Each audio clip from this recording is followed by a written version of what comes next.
So, now that Eternals is out, it is finally starting to hit on a couple of those Thanos notes that I feel as though the MCU has been lacking for a really long time.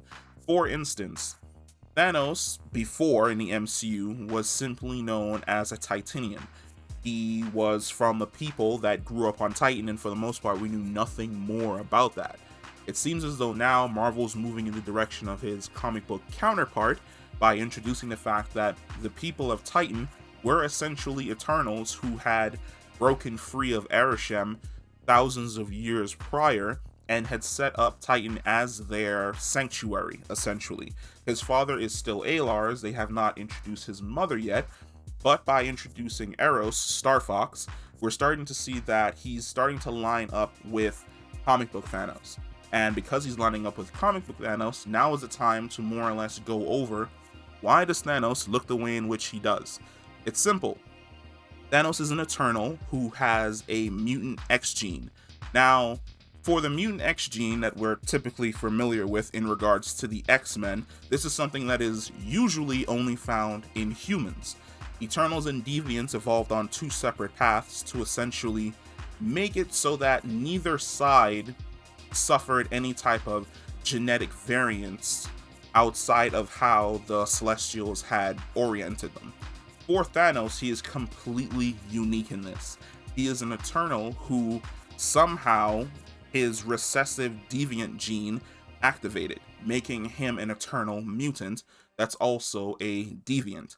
He is wildly more powerful than his fellow Eternals. He has a higher threshold for pain than the rest of his Eternals, and it also answers the question of why exactly Thanos looks the way in which he does.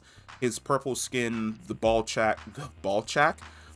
sack chin, and also his sheer size are all because of the deviant gene that activated, making him look this way. Now it's going to be interesting to see how exactly they do the relationship between Thanos, his father Alars, and his mother, because upon his birth, his mother attempted to kill him, which is what made him nihilistic and then turn around and kill her. But at the exact same time, there was a level of racism that Thanos had to deal with on Titan because he looked so different from the Eternals who were perfect. The Eternals at that point in time, the ones who grew up on Titan, were raised to know that the Deviants were essentially their mortal nemesis, and yet here was an Eternal who was born on their planet who ended up looking extremely close to that of a Deviant.